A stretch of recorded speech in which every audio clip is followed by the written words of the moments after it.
Assalamualaikum warahmatullahi wabarakatuh. Guys, dimanapun teman-teman berada, semoga teman-teman sentiasa sehat selalu dan urusan teman-teman dipermudahkan oleh Allah SWT. So guys, video yang kita mahu reactionkan hari ini agak berbeza dari video yang biasa saya reactionkan ya. Jadi judulnya saja buatkan saya rasa sudah penasaran guys. Yang mana judulnya adalah Muslim Indonesia Waspada. Indonesia adalah termasuk salah satu neraka Dajjal. Oh, sampai begitu kata judulnya guys. Jadi guys, dari video yang kita mahu reactionkan itu, ada sedikit komentar lah daripada netizen tentang video tersebut guys. Dan ini adalah komen yang pertama ya guys, iaitu daripada Hartati 4955. Semoga kita dan zuriat kita selalu dilindungi dari fitnah-fitnah Dajjal laknatullah. Amin ya rabbal alamin. Dan komentar yang kedua pula, iaitu katanya daripada Akasifabi 5888. Allahumma salli ala Sayyidina Muhammad. Dan semoga kaum muslimin muslimat Indonesia terhindar dari fitnah Dajjal dan bersatu. Amin ya rabbal alamin. So guys, itu adalah di antara komen netizen Indonesia dari video yang kita mahu reactionkan dan bukan dari kata-kata saya. Jadi bagaimana video selanjutnya guys? Tapi sebelum itu saya mohon kepada teman-teman jangan lupa subscribe untuk channel YT Crash Islam dan klik tombol lonceng sekali tanda dukungan teman-teman kepada channel iaitu YT Crash Islam. Dan di hujung videonya seperti biasa guys, saya akan memberi sedikit komentar. Tanpa basa-basi, ayo kita sama-sama simak video ini. Mari. Rozul Channel. Assalamualaikum warahmatullahi wabarakatuh. Waalaikumsalam Apa kabar Krestuper semuanya? warahmatullah. Semoga kita senantiasa mendapat bimbingan Allah menuju jalan yang lurus. Amin. Dalam ya rabbal pandangan alamin. eskatologi Islam, sosok Dajjal dikisahkan sebagai simbol tipu daya dan fitnah yang akan muncul di akhir zaman, Benar? membawa manusia ke dalam kebingungan antara kebenaran dan kebatilan. Menurut Syekh Imran benar. Hosin, salah satu manifestasi dari fitnah Dajjal ini adalah perwujudan dari apa yang disebut sebagai sungai dan api Dajjal, yang mana simbolisme ini secara ironis membalikkan persepsi Sungai surga dan neraka. api, ya? Dengan mencermati perkataan Hosin, terlihat bahwa dunia modern dengan segala kemegahannya ini mungkin Iya. saja merupakan sungai yang dipercaya menuju kepada kebahagiaan, tetapi sejatinya Oke. bisa jadi adalah api yang membakar nilai-nilai spiritual. Indonesia, sebagai negara yang berlimpah dengan keragaman budaya dan agama, tidak luput dari bahasan ini. Di satu sisi, Indonesia kaya akan tradisi dan keimanan, namun di sisi lain, ia juga berhadapan dengan tantangan modernitas yang seringkali berlawanan dengan nilai-nilai tersebut. Ya, kita tahu guys, Indonesia ini sebuah negara kepulauan yang sangat besar ya, yang kaya dengan sumber alam yang ada guys ya. Jadi itulah beruntungnya menjadi rakyat Indonesia ya, dengan kekayaan sumber alam yang ada dan dengan keharmonian dan orangnya pun ramah. Itulah hebatnya Indonesia ini. Okey guys. Membedah teori neraka Dajjal, Imran Hosin analisis tentang Indonesia. Ini daripada kata-kata Imran Hosin guys ya, menganalisis tentang Indonesia itu. Mari kita dengar bagaimana. Dajjal dalam eskatologi Islam seringkali dijelaskan melalui berbagai hadis sebagai penggoda ulung yang menyesatkan Penggoda manusia ulung, dari ya. jalan yang lurus. Ya. Syekh Imran Hosin meminjam metafora sungai dan api untuk menjelaskan tipu daya yang dilakukan Dajjal terhadap kemanusiaan.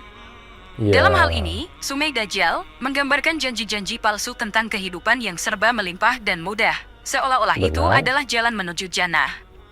Sebaliknya, Jalan menuju api jannah. Dajjal merepresentasikan realitas pahit dari kehidupan yang sejatinya sulit dan penuh penderitaan, diperdaya untuk tampak seperti jalan menuju neraka atau jahanam. Ya, Dajjal ini adalah yang dikatakan akan menyesatkan kita guys ya, untuk kita tidak boleh menilai yang mana baik, yang mana buruk, yang mana kebenaran, yang mana dusta ya. Dia yang akan menipu daya kita nanti ya. Wah, itulah yang kita paling takutkan sekali guys ya. Itulah yang kita sangat takutkan. Okey guys, kita lanjut. Hadis yang sering dikaitkan dengan fenomena ini ditemukan dalam Sahih Muslim, di mana Nabi Muhammad menyatakan bahwa salah satu ujian Dajjal adalah ia akan membawa sungai dan api, di mana sungainya merupakan api yang membakar, dan apinya merupakan air yang membeku. Dalam konteks Indonesia, konsep ini dapat dilihat dari cara masyarakat mengasosiasikan kesuksesan dan kemakmuran Itu dengan ya. gaya hidup Barat. Pada tahun 2019, Bank Dunia menggolongkan Indonesia sebagai negara berpendapatan menengah ke atas, mencerminkan kemajuan ekonomi yang signifikan. Namun, kesenjangan sosial dan ekonomi masih tetap menjadi isu yang persisten, dengan sekitar 9,78% penduduk masih hidup di bawah garis kemiskinan pada tahun 2020 menurut Badan Pusat Statistik Indonesia. Oh, kita ulang sebentar guys. Maksudnya kemiskinan yang masih ada di negara Indonesia itu, mari kita dengar bagaimana ya. Saya kurang jelas tadi. Isu yang persisten, dengan sekitar 9,78% penduduk masih hidup di bawah garis kemiskinan pada tahun 2020 menurut Badan Pusat Statistik Indonesia. Oh, sedikit saja, 9,7% saja guys. Kalau daripada 100% itu 9,7% itu maknanya sangat sedikit lah. Kemiskinan yang sudah ada di Indonesia ini berarti di situ Indonesia sudah maju ya. Karena dikatakan tadi hanya 9,7, tidak sampai 10% pun kemiskinan yang ada di Indonesia itu. Yang kemiskinan yang benar-benar miskin lah ya. Kondisi ini mungkin diinterpretasikan sebagai api yang mendorong sebagian masyarakat untuk mencari sungai di negara-negara maju tanpa menyadari bahwa apa yang mereka kejar mungkin justru merupakan ilusi Dajjal yang memperdaya mereka dengan janji kemakmuran yang kosong. Di samping itu, pendidikan dan pemahaman agama yang kuat menjadi kunci untuk membedakan antara realitas sungai dan api. Hal ini sejalan dengan konsep dalam Islam tentang fitrah, keadaan alami manusia yang cenderung kepada kebaikan dan kebenaran yang harus dipelihara untuk memahami tipu daya dunia. Di Indonesia, upaya-upaya untuk mempertahankan nilai-nilai agama dan budaya dalam menghadapi gelombang globalisasi dan modernisasi terus dilakukan, meskipun tantangannya tidak sedikit. Konsep sungai dan api Dajjal yang diterangkan oleh Imron Hossein membuka mata banyak orang tentang pentingnya memperkuat identitas spiritual dalam menghadapi daya tarik duniawi.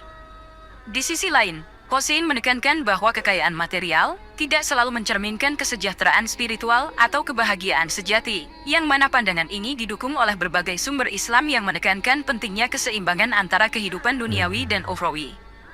Dalil-dalil dalam Islam seringkali menyarankan umatnya untuk tidak terlalu tergantung pada kekayaan duniawi. Sebagai contoh, dalam surah Takatsur ayat 1-2 Allah berfirman, persaingan dalam memperbanyak kekayaan dan anak-anak mengalihkan kamu sampai kamu masuk ke dalam kubur. Ayat ini mengingatkan bahwa kehidupan dunia adalah sementara dan tidak seharusnya menjadi fokus utama kehidupan manusia. Artinya kita di atas dunia ini, kalau dia yang saya faham itu, jangan mengejar kekayaan guys ya. Karena apabila kita mengejar kekayaan ini, kita akan lalai dengan akhirat ya. Sedangkan di dunia itu, kita di dunia inilah ya, kita hanya sementara saja. Sedangkan di akhirat itu yang kekal abadi ya. Modernitas membawa perubahan besar pada struktur sosial dan nilai-nilai yang dipegang oleh suatu bangsa, dan Indonesia tidak terkecuali. Dengan akses ke teknologi, media massa, dan ideologi global, masyarakat Indonesia dihadapkan pada dilema antara mempertahankan tradisi dan menerima perubahan. Hal ini dapat mempengaruhi identitas spiritual suatu bangsa yang secara historis kental dengan nilai-nilai agama. Di tengah arus modernitas, penelitian menunjukkan bahwa ada kecenderungan menurunnya praktik keagamaan di kalangan generasi muda di Indonesia. Menurut sebuah survei oleh Al-Farah pada tahun 2019, terdapat 1 dari 5 pemuda Indonesia yang mengidentifikasi diri mereka sebagai tidak terlalu religius. Fenomena ini bisa dikaitkan dengan apa yang Syekh Imron Hossein sebut sebagai sungai Dajjal, di mana kehidupan modern yang nampak menjanjikan kebebasan dan kemakmuran duniawi bisa jadi mengalihkan perhatian dari nilai-nilai spiritual. Dalil yang seringkali dikaitkan dengan fenomena ini adalah firman Allah dalam surah Al-Alaq ayat 16-17. Tetapi kamu, manusia, lebih suka kehidupan dunia, padahal akhirat lebih baik dan lebih kekal. Ayat ini menegaskan bahwa kehidupan akhirat adalah tujuan yang harus lebih diutamakan ketimbang kehidupan dunia yang fana. Pada saat yang sama, modernitas juga membawa kemajuan dalam pendidikan dan pengetahuan. Data UNESCO menunjukkan bahwa tingkat literasi di Indonesia terus meningkat dengan angka mencapai 95,7% untuk populasi berusia 15 tahun dan ke atas pada tahun 2020. Namun, peningkatan ini harus diimbangi dengan pendidikan yang juga menanamkan nilai-nilai spiritual, sehingga tidak terjadi ketimpangan antara kemajuan intelektual dan kebutuhan spiritual. Untuk mengatasi tantangan ini, banyak pemimpin komunitas dan tokoh agama di Indonesia telah mendorong program yang mengintegrasikan nilai-nilai agama dengan kehidupan modern. Pendidikan agama yang kuat diharapkan bisa menjadi benteng bagi masyarakat dalam memfilter pengaruh negatif dari modernitas dan menjaga identitas spiritual mereka.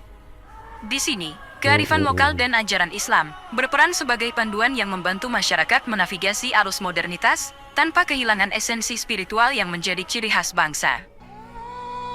Pertarungan ideologi. Di era globalisasi, Indonesia menghadapi pertarungan ideologi yang intens. Pertarungan ini tidak hanya terjadi di ranah politik atau ekonomi, tetapi juga dalam dimensi keimanan dan spiritualitas. Pilihan antara mengejar kemajuan duniawi dan mempertahankan kesetiaan pada nilai-nilai keagamaan menjadi semakin kompleks. Ini sesuai dengan apa yang Imran Hossein sebut sebagai tipuan Dajjal, di mana apa yang tampak baik secara materi mungkin menyesatkan secara spiritual. Pertarungan ideologi ini tercermin dalam statistik yang menunjukkan peningkatan kebebasan berpikir dan ekspresi di kalangan generasi muda yang terkadang bertentangan dengan ajaran tradisional. Survei dari The Pew Research Center pada tahun 2021 mengungkapkan bahwa 87% warga Indonesia menganggap agama sangat penting dalam kehidupan mereka, namun masih terdapat debat publik mengenai cara terbaik mempraktikkan keyakinan tersebut di tengah pengaruh global. Tak hanya lintas agama, bahkan dalam satu agama, golongan satu mengkafirkan golongan lain, pemahaman yang satu menyesatkan pemahaman yang lain.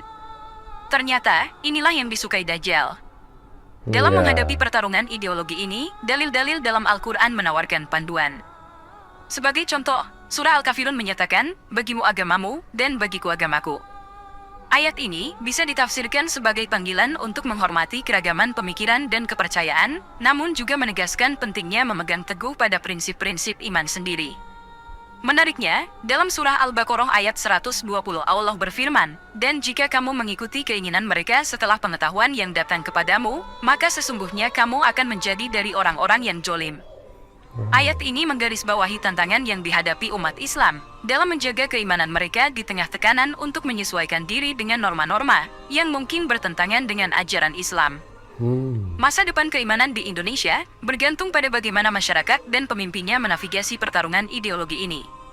Pendidikan agama yang komprehensif, dialog antaragama yang konstruktif, dan contoh teladan dari pemimpin yang kuat menjadi kunci untuk melihat dengan sebenar-benarnya apakah Indonesia sekarang berada dalam sungai Dajjal ataukah api Dajjal. Dalam menutup telah kita ini, terungkaplah bahwa Indonesia dengan segala tantangan dan kompleksitasnya menghadapi dilema universal umat manusia di era modern, yakni menavigasi antara gemerlap kesenangan duniawi dan panggilan keabadian spiritual. Pendapat Imran Hossein tentang Indonesia sebagai simbolik neraka Dajjal bukanlah sebuah vonis akhir, melainkan peringatan untuk tetap waspada terhadap tipuan yang mungkin mengaburkan jalan menuju kebenaran. Ketika negara ini dan warganya terus berjalan di jalur sejarah, kepemimpinan yang bijaksana, pendidikan yang memadukan nilai-nilai keagamaan dengan ilmu pengetahuan modern, serta kekuatan iman yang tak tergoyahkan, akan menjadi kunci memastikan bahwa Indonesia tidak hanya mampu mengatasi fitnah zaman, tetapi juga menjadi contoh bagi negara lain dalam menjunjung tinggi nilai-nilai spiritual di tengah gelombang globalisasi. Menjadi contoh sejalan negara dengan lain juga. ajaran Islam yang syumul dan universal, masa depan Indonesia sebagai bangsa dapat menjadi saksi bahwa surga dan neraka bukan hanya realitas eskatologis, melainkan manifestasi pilihan-pilihan yang kita buat di dunia ini. Semoga dapat bermanfaat untuk kita semua. Wallahu a'lam bishawab. Wassalamualaikum warahmatullahi wabarakatuh.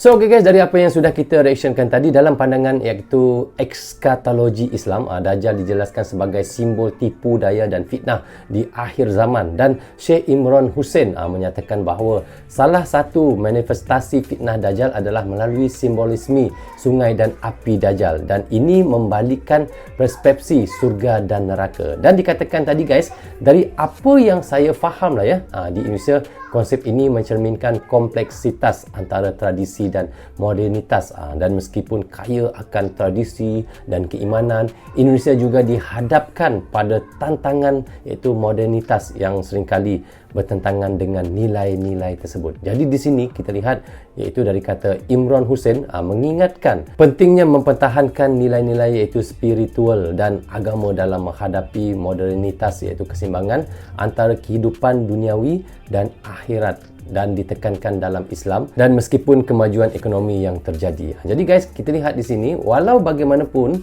bagi saya sendiri juga, semoga Indonesia dapat menjadi contoh bagi negara lain dalam menjaga nilai spiritual di tengah iaitu gelombang globalisasi sekarang ini guys. Jadi bagaimana pandangan teman-teman? Teman-teman juga bisa komen di bawah komentar ini. So rasanya sampai di sini saja untuk reaction kita kali ini. Apa pun saya ucapkan terima kasih kepada anda yang sentiasa mendukung Brozul Channel daripada dulu hingga sekarang.